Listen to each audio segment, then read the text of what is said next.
and this continued until the time of Christ. And then after Christ came a time where the Romans became Christians, and when they became Christians, they started to persecute the Jews as the killers of Christ and the killers of their Lord and those that had put him on the cross. So the persecution went far and wide, to the level that no traces of them were left in the Holy Lands and in Palestine. So by the time that the Muslim conquest came and Islam reached the doors of Palestine, and Umar ibn al-Khattab finally conquered it, and the keys of surrender were given to him, he asked, where's the Jewish quarters? Because there used to be, we heard in the past, Jewish quarters here. So they showed him a dump site, that this is where they used to live, but now it's a rubbish site. So he was unhappy with this. He asked for the area to be cleaned up. He sent messages to Jews from around the place, Israelites, to come back and visit and take part in this new society. And in a lot of ways, Umar ibn al-Khattab revitalized and resuscitated and rejuvenated Jewry in Palestine. This Islamic civilization, which came in 630s probably, went all the way to 1918. So the rule was the rule of the Muslims. The population, indigenous Canaanites who were Arabs all the time, Semites, Arabs all the time lived there. The Jewish cousins lived with them. Some of them that had converted to Christianity lived with them. And it was a unique time in history where there were places of worship in which the Muslim would use it for his Friday worships on Friday, and the Jews used to use it for their Saturday Sabbath, and the Christians would use it for their Sunday Mass. So this continued throughout the centuries, apart from a few years where the Crusades came in and the Islamic rule and Islamic sovereignty wasn't there. But all the rest of the time, the system was under Muslim rule and local indigenous population, along with some immigrants who had legally come and settled there and were part of society and part of community. Lasted till 1918. So what happened in 1918? 1918 is the end of World War I, where the Ottoman Khilafat, the Ottoman Empire lost and was defeated, and the British took over Palestine as part of their mandate. How did this happen? We'll just rush through this one quickly, inshallah. So in the late 1800s, in Europe, there's this map in Europe in which it highlights or records the migration of Jews within European states, where they're kicked out of one state and go seek refuge into another, and so on and so forth. And one of the main reasons they used to get kicked out is that local monarchs used to feel that they are losing control of the economy. So the Christians of Europe were not allowed to give loans on usury, on interest. But the Jews used to give loan on interest, and the poor peasants used to borrow $100 and would have to give back $200, and in that way, the magic of compound interest, they would end up losing their land to the ones that have given them money.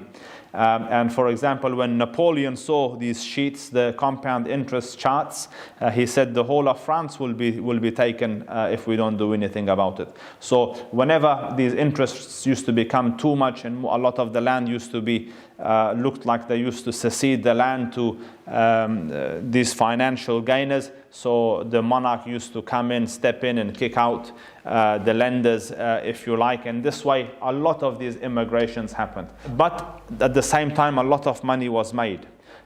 So that by the late 1800s, a good, strong, affluent Jewish population existed. And amidst this Jewish population, this thought started to emerge that we should have our own homeland. We should have our own place to call our own country. And this started in the 1880s. And by in the next 16 years, by 1896, that had been talked about and discussed about and planned and so on, until an actual Congress of Zionists were held.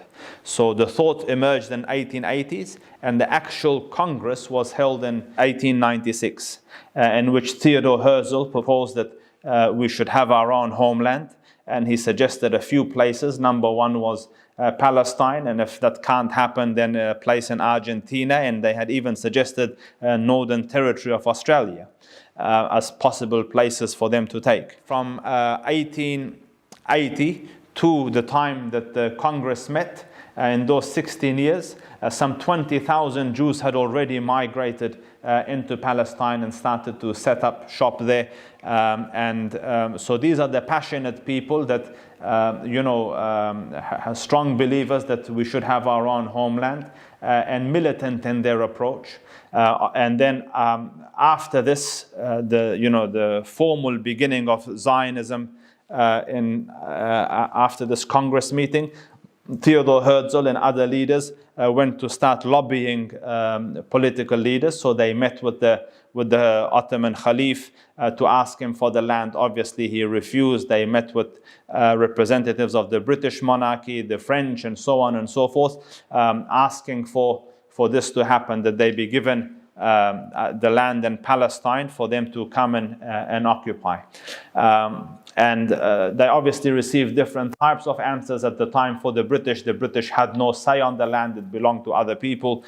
The French had no say on the land. But the idea was seeded that this could be a possibility. And in return, there was money to be made and finances to be had and support to be received. So this was always in the grounds in the back of the minds of the monarchs of the European nations, such as France and the British. So when the war broke down in 1914, the World War I started, and with Germany and the Ottomans sided together against the other European nations. And as the war progressed, it became clear that, listen, there might be an opportunity here that the Ottomans might lose this war. And in the case that they lose the war, their land will have to be divided amidst the victors. So two infamous gentlemen, Peacock and Sykes, were assigned the task to go and sit down and carve out a new map on the existing maps, to say this part will be given to France and this part will be given to the British. And under this infamous Peacock and Sykes agreement, Palestine would fall to the British mandate. And then in the next year after, so 1916, is where these two gentlemen met and made the secret agreement.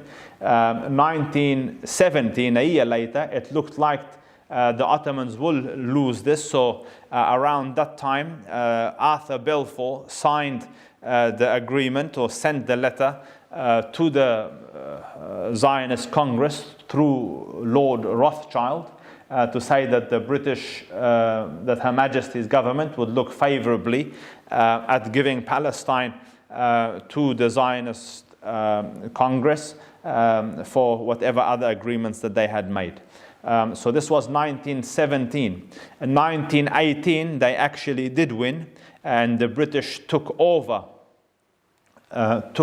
Palestine under what is known as the British Mandate, and they took over the security, the policing, and the army. As soon as 1918 happened and the war was won, and the British took control, they started to bring in the Zionists from around the world.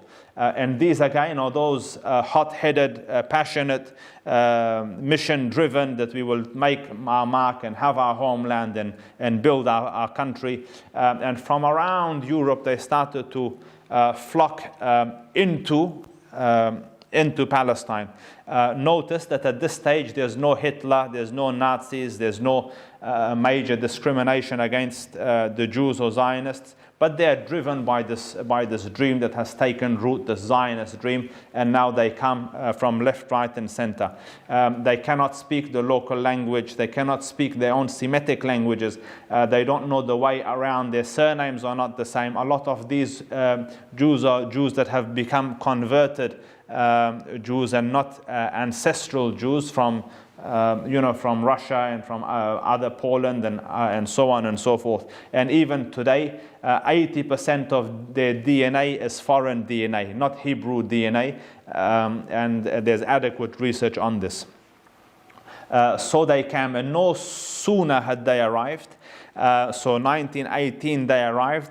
By 1919, 1920, they had already put together their own militias, their own paratroopers, or their own military groups, although the security of the place was under British responsibility. So in someone else's land and someone else's home, they started to set up these militant gangs.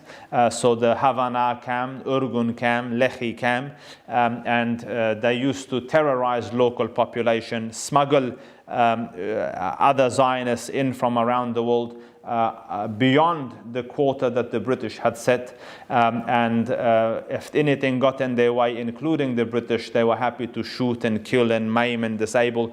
So in that way they sabotaged telecommunication lines, they destroyed